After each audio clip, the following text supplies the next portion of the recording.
तो भाई कल से बहुत ज़्यादा ज़ुकाम भी है और खांसी तो पहले से थी और थोड़ा हेडेक था, थोड़ा शायद बुखार भी था। कल हालत बहुत ख़राब थी।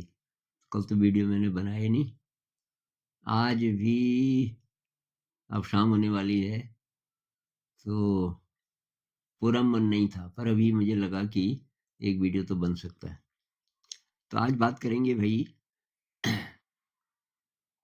ये जो लोग निराश हो जाते हैं ना, निराश हो जाते हैं और एक निराशा की फिर उनकी फिलॉसफी बन जाती है कि कुछ नहीं है, और तब वो वैसी चीज़ें पढ़ते भी हैं, देखते भी हैं टीवी में, न्यूज़ में, जिससे कि उनका ये व्यू, ये निराशा वाला और ज़्यादा पुष्ट हो। शुरुआत कहाँ से होती है? तो किसी-किसी की बचपन से ही भी होती है शायद थोड़ा बहुत, वो एडजस्ट नहीं कर पाता दोस्तों के साथ, दुनिया के साथ, और किसी के परिवार में भी अच्छा माहौल नहीं है, उसका भी असर पड़ता है। अपने पास कोई ऐसा टैलेंट नहीं है जिससे कि और लोग थोड़ा-सा तारीफ़ करें, तो जो छोटा बच्चा है उसको इससे भी थोड़ा-सा एनकरेजमेंट मिलता है। तो ये भी नहीं है, और आपने जो-जो काम किए उसमें फेल्योर्स मिले, बिज़नेस में पैसा लगाया और नहीं सफलता मिली, और आप निहिलिज़्म, एब्सर्डिज़्म ऐसी-ऐसी चीज़ें ज़्यादा पढ़ने लगे। तो क्या होगा? जो आप पढ़ोगे, वो आपकी फ़िलॉसफ़ी को रिइन्फ़ोर्स करेंगे, और आपकी फ़िलॉसफ़ी जितनी मज़बूत होगी निराशा वाली, उतना ज़्यादा आप गड़बड़ वाली न्यूज़ देखोगे। दुनिया में गड़बड़ कहाँ है, वो आपको प्रभावित करेगा बहुत ज़्यादा। अच्छा क्या है, वो नहीं। तो ये स्कूल जब शुरू हुआ ना, तो लोग बहुत ज़्यादा गड़बड़ बोलते थे स्कूल के लिए, हम सब लोगों के लिए, क्योंकि ये एकदम नई चीज़ है, किसी ने देखा तो था नहीं। हमारे पास टाइम था नहीं समझाने का, और समझने की शक्ति भी बहुत कम लोगों में होती है ऐसी चीज़ें। अब आप सोचो, मैं पेरेंट्स को यहाँ अ, गाँव के पेरेंट्स को बोलता कि माइंड फील्ड बना रहे हैं हम, तो सोचते ये पागल हो गए। तो हमारी एक टीचर, बस खराब हो गई उसकी और कुछ किलोमीटर से पैदल आ रही थी। रास्ते में एक गाँव में एक औरत थी, वो बहुत खतरनाक क्रिटिक थी मेरी, और उसने बोलना शुरू कर दिया मेरे खिलाफ, काफ़ी अ, खराब बातें, और वो टीचर वहीं से रोने लगी, अभी नई थी। तो मेरा नियम था कि कोई भी नेगेटिव न्यूज़ मेरे तक नहीं पहुँचनी चाहिए, मैं इंटरेस्टेड नहीं हूँ। पॉज़िटिव भी वो जो आपको सही लगे, तो वो तो बोल सकते हो पॉज़िटिव, उससे नुकसान नहीं होगा, लेकिन जो नेगेटिव है वो नहीं चाहिए। अब वो आ गई स्कूल में, थोड़ा लेट भी आई थी तो इंटरवल में आई थी शायद वो। तो उसने बोला, वो अभी रो ही रही थी, मैं दूर से देख रहा था कुछ हुआ इसको। तो सब लोग बोल रहे थे कि सर जी को मत बताना, लेकिन अब हमारा होता है ना, इम्प्रेस करने के लिए हम ऐसी-ऐसी बातें बोल देते हैं। तो उन्होंने, सबने उसको खबरदार कर दिया था कि बिल्कुल मत बताना, नहीं तो पछताएगी।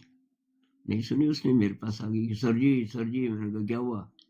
उस गांव की एक औरत ना आपको बहुत गालियां दे रही थी, और रोए। मैंने कहा भाई, उस औरत के अलावा और कुछ देखा तुमने? आजकल बसंत ऋतु है, कौन कौन से फूल खिले हुए हैं, देखे? नहीं देखे? आपने बारबेट की आवाज सुनी? आजकल बारबेट बहुत बोल रहे हैं, ये हरी सी एक चिड़िया होती है, देखा कि नहीं? तो मैंने कहा, गंदगी पड़ी है सड़क पे तो वो उठा के लाएगी मेरे लिए कि ये लो सर जी, और वो भी रोते हुए, क्योंकि वो जो औरत बोल रही थी वो गंदगी तो है ना, वो शिक्षाविद है। तो मैंने कहा, आज के बाद नेगेटिव न्यूज अगर आप लाए तो आप तुरंत घर, तब आपके लिए कोई जगह नहीं है यहाँ। अब औरों को किसी को बोलना है तो वैसे तो किसी को भी मत बोलो, आप पचा जाओ उसको, भाई अज्ञानी है, उसको शिक्षा का कुछ पता तो है नहीं, तो कुछ ना कुछ तो बोलेगी। तो खैर, मैं तो दृढ़ था ना, मुझे पता था मैं क्या कर रहा हूँ, और किधर जाना है इत्यादि। तो एक लक्ष्मण रेखा सी खींच दी हमने, उसको कोई क्रॉस करने की कोशिश करे तो हम उससे पहले ही कुछ ऐसा सोचते थे कि वो आ न सके। तो भाई अब लोग तर्क के बेसिस पे ये सब बोलते हैं। आपके पास तर्क के अलावा अगर कुछ नहीं है तो तर्क से तो आप ये प्रूव कर देंगे कि जी कुछ नहीं है और कोई ईश्वर नहीं है, कोई अल्लाह नहीं है। होता तो ये क्यों इतनी ज्यादा गड़बड़ हो रही है दुनिया में। ये कह रहा था कि वो कैसा पिता है जो अपने बच्चों को दुखी देखता है और कुछ नहीं करता। और बोल वो अपने लिए रहे थे भाई, ये तो स्वार्थ है ना। मतलब जो ईश्वर को तुम्हें सुखी रखना चाहिए, बाकी दुनिया से आपको मतलब नहीं है। ये तो स्वार्थ है, शायद इसीलिए ईश्वर आपको आपकी इच्छा पूरी नहीं कर रहेगी भाई। स्वार्थ नहीं, स्वार्थ नहीं, सबकी सोचो। खैर, तो अब भाई आपके जीवन मूल्य क्या हैं? जीवन मूल्य ऐसे हैं, क्या एक वीडियो मैंने इस पे बनाया था। ये डॉलर है बीच में और सब डॉलर के पीछे भाग रहे हैं, ये कैटरपिलर। लेकिन अंदर जा नहीं पा रहे क्योंकि सारा जो पैसा है, दौलत है, इन लोगों के पास है। और ये बिल्कुल उसके पास है, किसी को आने नहीं देंगे आसानी से। आप ऐसे हैं क्या? ऐसे हैं तो निराशा ही मिलेगी। चाहे आपको पैसा मिल भी जाए, चाहे आपको अरबों खरबों मिल भी जाए। एक मेरा दोस्त, वैसे ऊटपटांग किताबें मैं तो पढ़ता नहीं हूँ, पर उसने बोला कि एक किताब है अमेरिका के 5 बिलियनियर्स, काफी साल पुरानी किताब है, जो कि बहुत गरीब थे पहले और वो सबसे अमीर बने अमेरिका में। 5 ऐसे लोग। और उनका अंत कैसे हुआ? 2 पागल होके मरे, एक जेल में मरा, 2 ड्रग एडिक्ट होके मरे। मतलब ये 5 ऐसे थे जिनको बहुत निराशा हुई। थोड़ा सेंसिटिव थे, ज्यादातर सेंसिटिव होते नहीं, वो ऐसे ही जी जाते हैं, अंत तक उनको पता ही नहीं चलता क्या मिस कर रहे हैं। लेकिन अगर आप ऐसे हैं, ये कुछ और ढूंढ रहा है, ये कैटरपिलर। और इसको, आप मेरा वीडियो देखना, एक वीडियो है इस पे, इसको उड़ने के सपने होते हैं और इसको समझ नहीं आता कि उड़ने के सपने क्यों होते हैं मुझे। और तब उसको एक तितली मिलती है, वो बताती है कि ककून बना, उसके अंदर तेरे पंख निकलेंगे तो तितली बन जाएगा इत्यादि। तो अगर आप किसी न्यूरोलॉजिस्ट के पास चले गए कि इतनी निराशा क्यों है मेरे जीवन में, तो वो शायद बोलेगा भाई आपके अंदर अच्छे रसायनों की कमी है, जैसे कि ये है सेरोटोनिन और ये है गाबा। 2 के मैंने चित्र बनाए, और कुछ और भी हैं। ये है डोपामिन, ये इंडोर्फिन, ऑक्सीटोसिन, ग्लूटामेट, ये अच्छे रसायन है हमारे शरीर में। इनकी कमी होगी तो आने वाले समय में शायद ऐसी लैब्स होंगी कि आप पूरी ब्रेन का जो मैप है, वो 2 प्रकार का मैप, एक तो है स्ट्रक्चरल मैप, ऐसा वाला एक मैप आ सकता है कि अलग अलग जो रीजन्स हैं ब्रेन के, उसमें कहाँ ज्यादा एक्शन है, कहाँ ज्यादा एक्टिविटी है, कौन सा एरिया आपका ज्यादा डेवलप्ड है, कौन सा कम डेवलप्ड है। मतलब आपके न्यूरॉन्स के नेटवर्क्स कैसे कैसे हैं, इसका सीधे 3D आपके पास वो आ जाएगा, सामने स्क्रीन होगा और उसमें आप ऐसे घुमा के भी देख सकते हो। ये ब्रेन में इधर से देख रहा हूँ, लेकिन इसके दूसरी साइड से भी, इधर से भी, इधर से भी सारा दिखाई देगा। क्या पता अंदर से भी बाहर से भी, अभी गहराई में तो गए नहीं ना।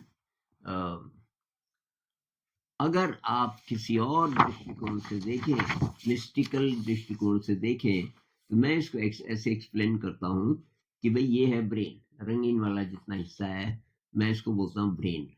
जहां तक मेमोरी है वहां तक ब्रेन है। इस जन्म की मेमोरी, इस जन्म की हिडन मेमोरी जो सबकॉन्शियस माइंड में है, और जो अनकॉन्शियस माइंड है जिसमें पूरी ह्यूमैनिटी की मेमोरी हो सकती है, ये सब को मैं बोलता हूँ brain, store house of memories. इसके बियॉन्ड है माइंड, जो इसको एक्टिव रखता है, और माइंड की कोई बाउंड्री नहीं है। तो पीछे मैंने ये डॉटेड लाइन बनाई है। माइंड क्या है? इसी को ब्रह्म कह सकते हैं, कॉन्शियसनेस कह सकते हैं, इसको आप किसी भी नाम से बुला लो, गॉड कह सकते हैं। लेकिन ये कोई ऐसी शक्ति है जिससे हमारा जब ज्यादा ज्यादा लिंक होता है। ज्यादा लिंक कब होगा? जब हम इसको बाईपास करेंगे, मेमोरी वाले को। ये जो कॉन्शियस माइंड से हम सोचते रहते हैं ना, इससे कॉन्शियस माइंड का प्रोडक्ट है सारी निराशा। आपको इतना सा तो पता है भाई, इस जिंदगी की खबरें तो हैं, और थोड़ी पता आपको। और पूरी दुनिया में और क्या हो रहा है जो कि अखबारों में नहीं आ रहा, टीवी में नहीं आ रहा। ज्यादातर तो अच्छे काम हो रहे होंगे ना, कि नहीं तो ये मर नहीं जाते लोग। भाई लोग अगर इतना ज्यादा हिंसक होते, इतने दुर्जन होते, तो पता नहीं बहुत व्यापक पैमाने पे डिस्ट्रक्शन हो रहा होता। उतना नहीं हो रहा है।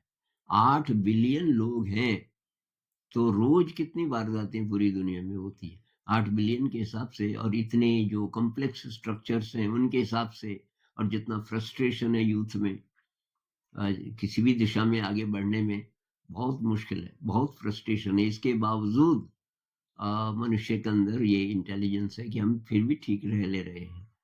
तो अब वैसे कई लोग तो नहीं समझते ना।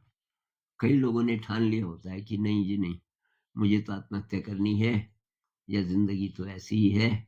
ओपन नहीं है। अब ओपन होने का मतलब, मैं ये नहीं कह रहा हूं कि वो फिलोसफी गलत है। ओपन का मतलब कि तटस्थ दृष्टि से देखो ये आदमी कौन है, और इसका कोई स्पिरिचुअल इंसाइट आया था इसको। ये वेस्ट के जितने फिलोसोफर है ना, और जिन्होंने ये फिलोसफीज डेवलप की, आपका ये है नीत्शे है, अच्छे लोग हैं, अच्छी बातें भी की उन्होंने। सार्त्र हैं, और एब्सर्डिज्म और निहिलिज्म से जुड़े हुए काफी सारे लोग, और ज्यादातर लोग शायद कहीं ना कहीं जिंदगी में ऐसे ही है। क्या? कि इसका, इसमें से वो ये निकालते हैं कि भाई खाओ पियो ऐश करो, कोई मॉरलिटी नहीं है, कोई आत्मा परमात्मा नहीं है, बस मस्त रहो। तो जो तो मस्त रह लेते हैं, मतलब थोड़ा सा ग्रॉस, थोड़ा सा मोटा दिमाग जिनका है, वो रह सकते हैं मस्त। लेकिन जिनका दिमाग जरा भी सेंसिटिव है, वो सुखी नहीं रह सकते। क्योंकि कोई बुला रहा है उनको, कोई अनंत की कोई चीज बुला रही है।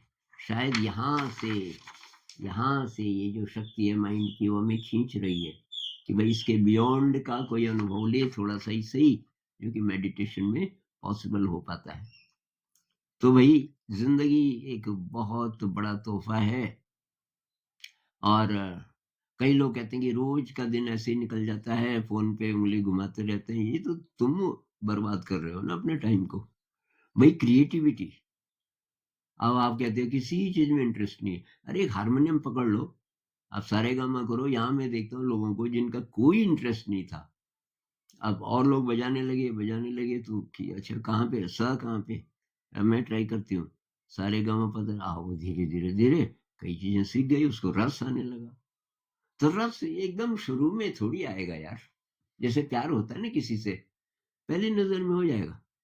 आप बस का इंतजार कर रहे हैं, उधर एक और लड़की भी है बहुत सुंदर, और आपको प्यार हो गया उससे। अब आप तो सपने देखने लग गए, क्या होगा क्या होगा। तुरंत क्या बातचीत हो जाएगी? जरा मुश्किल होगा ना। और अच्छी स्टेबल दोस्ती में तो बहुत टाइम लगता है, आपको एक दूसरे को देखना पड़ेगा अलग अलग स्थितियों में। तो उसी प्रकार से जिसको मैं क्रिएटिविटी बोल रहा हूँ, अचानक नहीं आएगी।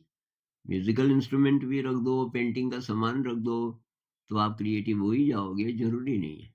कहीं से आपको छेड़ना पड़ेगा। कितना छेड़ोगे? जितनी आशा, थोड़ी सी आशा अगर है कहीं से भी, जरा सी आशा, तो ये बहुत बड़ी चीज है। आशा पैदा करो और जिंदगी बदल जाएगी। एक कहानी आपने जरूर पढ़ी होगी, किसी किताब में है। उसमें ये कि दो बहनें होती हैं, सेकेंड वर्ल्ड वॉर की बात है। और एक बहुत ये बड़ी बिल्डिंग होती है, कई मंजिला, और वो सब डेज़र्टेड, वहाँ से लोग जा चुके होते हैं, क्योंकि युद्ध में नहीं तो मारे जाते। और ये आर्टिस्ट लोग, इस प्रकार के लोग जिनका कोई रोज़गार नहीं है, लेकिन अब कोई परेशान करने वाला भी नहीं है, क्योंकि अभी कोई डर नहीं है, मतलब ऐसी स्थिति है। तो ये लोग साथ रहने लग जाते हैं, कोई किसी मंजिल पे, कोई किसी पे। और ये 2 बहनें होती हैं, जिसमें से छोटी बीमार होती है, काफ़ी टाइम से, और बहुत निराशावादी। तो खिड़की होती है, विंटर आ चुका होता है, कभी-कभी बर्फ भी गिरती है रात को, और बाहर एक पेड़ है किसी चीज़ का, उसपे 4-5 पत्तियाँ बची हैं, बाकी पत्तियाँ झड़ चुकी हैं। और ये बोलती है, ये बस उन पत्तियों को घूर-घूर के देखती रहती है, रोज़ सुबह खिड़की खोल के पत्तियाँ गिनती है। तो पहले 15-16 थी, ऐसे कम होते-होते अब 5 रह गई। अपनी बहन को बोलती है, जिस दिन आखिरी पत्ती गिरेगी, उस दिन मेरे प्राण चले जाएँगे। अब ये विश्वास उसने अपने अंदर डाल दिया, और अगर आखिरी पत्ती चली जाती तो ये मर भी जाती शायद, क्योंकि जो हम मन में बिठा लेते हैं ना, तो वैसा हो भी जाता है बहुत बार। तो अब ये बहुत परेशान, इसकी दीदी, अगले कुछ दिनों में वो 4 पत्तियाँ भी गिर जाती हैं, अब एक ही रह जाती है। तो इनका एक ही दोस्त होता है, अभी ये नई आई होती है, एक ही दोस्त, एक बूढ़ा आर्टिस्ट। तो ऊपर किसी मंजिल में रहता है, ये जाती है बूढ़े आर्टिस्ट के पास, रोती है कि अंकल क्या करें? उसने कहा कि यार, अब ये तो बहुत मुश्किल है, पत्ती तो ज़रूर झड़ेगी आज रात, क्योंकि आज रात देख, बादल हैं और ये होगा, बर्फ गिरेगी, पत्ती तो ठहरेगी नहीं, कि इसीलिए तो मैं आपके पास आई, कोई कुछ सोचो प्लीज़। और आर्टिस्ट के दिमाग में एक बात आती है। आर्टिस्ट कहता है, ट्राई करते हैं, और कुछ-कुछ सामान बताता है, कि एक तो बारिश हो सकती है, तो इसलिए वो कवर होना चाहिए, बरसाती इत्यादि, इत्यादि। ये कोई छतरी टाइप होनी चाहिए, और वो पेड़ पे चढ़ के कुछ करने वाला था, कि कोई चीज़, ताकि जहाँ मैं काम कर रहा हूँ वहाँ पानी ना गिरे, और फिर ये चाहिए, ये चाहिए, ये चाहिए। तो वो उसने जल्दी सुला दिया छोटी को, खिड़की बंद कर दी, और बोली कि मैं ज़रा अंकल जी के पास हूँ, तो सो जा। और ये चुपचाप थोड़ी देर में बाहर गार्डन में चले जाते हैं, और एक सीढ़ी का इंतज़ाम किया रहता है, और तो वो किसी चीज़ की नकली पत्ती बनाता है, बिल्कुल वैसी। और अब पहले तो वो उस पत्ती को अटैच करता है उस टहनी से, एग्ज़ैक्टली उसी तरह, वो अब तक गिर भी चुकी होती है वो पत्ती। मतलब उसके सामने-सामने वो काम कर रहा होता है, वो देखता है वो पत्ती तो गई, पर उसने देख लिया था उस पत्ती को अच्छी तरह। तो एग्ज़ैक्टली वैसी ही एक पत्ती वो बनाता है, और उसपे धागे से और कैसे खून से कैसे-कैसे करके ऐसा अटैच करता है, कि कितना भी बर्फ गिरे, कुछ प्लास्टिक टाइप का मटेरियल होगा, तो वो टूटे नहीं, और 1.5-2 घंटे उसको लगते हैं। तो उसको ठंड बैठ जाती है उसके शरीर में, बूढ़ा होता है ना। तो ख़ैर, तब ये जो बड़ी बहन है, कोई काढ़ा पिलाती है, और कहती है कि अंकल, अपना ध्यान रखिए, और मुझे बोलते रहिए क्या चाहिए आपको, वगैरह-वगैरह। सुबह इसकी बहन जब काँपते हाथों से खोलती है खिड़की, क्योंकि रात उसको पता था बर्फ गिरी, और देखती है, पत्ती है, और अपनी दीदी को बुलाती कि दीदी, ये देख, पत्ती। तो दीदी भी पत्ते को देखती है, और बहुत आश्चर्य जताती है, अरे ये कैसे हो गया? कहने लगी कि चलो, आज ये रुक गई पत्ती, अब वो कल नहीं रुकेगी। अब 6 दिन हो जाते हैं, 6 दिन रोज वो खोलती है, और रोज वो पत्ती अपनी दीदी को बोलती है, ये कैसे हो गया? दीदी कहने लगी कि तुझे समझ नहीं आई बात? अरे भाई, नेचर कह रही है कि तुम्हारा डर बेकार है, तुम एकदम सही हो जाओगी, और पत्ती तो खैर झड़ेगी कभी न कभी, लेकिन इसका मतलब ये थोड़ी कि तू भी मर जाएगी। और उसके अंदर अचानक नया जीवन आ जाता है, और उसकी जीने की इच्छा फिर प्रबल हो जाती है और तब ये दोनों मिलने जाती हैं अंकल जी को और उस दिन ये सारे आर्टिस्ट को बुलाती है और पार्टी करती है कि मेरी बहन ठीक हो गई। तो भाई जैसा विश्वास करोगे, अब वो कहते हैं ना अल्टीमेटली क्या है, अल्टीमेटली तो डेथ है। भाई किसकी डेथ? इस शरीर की ना, क्योंकि आप इतना ही जानते हो।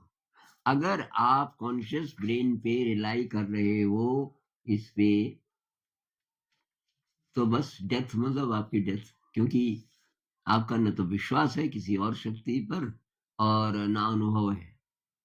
आप एनडी वाले होते, थोड़ी देर मर गए होते, तो तब आपको पक्का पता चल जाता है कि ये शरीर तो एक वाहन है, ये चला जाता है, मरते नहीं है। तो अब भाई मैं तो केवल बोल सकता हूँ, अब मैं थ्योरी नहीं बोल रहा हूँ, मैं ऐसी चीजें बोल रहा हूँ जो जिंदगी में एक्चुअली काम आती हैं और जिन्होंने मेरी मदद की। जब जब मेरा एटीट्यूड पॉजिटिव रहा, अब तो पॉजिटिव ही है, तब तब मिरेकल्स हुए। और जब जब मैं निराश हो गया तो मैं कुछ नहीं कर पाया, बेकार पड़ा रहा और फिर बीमार भी होता रहा। तो थोड़ा सा मेरी बात पे अमल कीजिए, उठिए, अपना अपनी सुंदरता ढूंढिए, अपनी शक्ति ढूंढिए। आप बहुत कुछ कर सकते हो, बहुत कुछ ऐसा जिससे आपको खुशी मिले। वो किसी ने बोला ना कि असली खुशी वही है जो आप बांट सको दूसरों के साथ। तो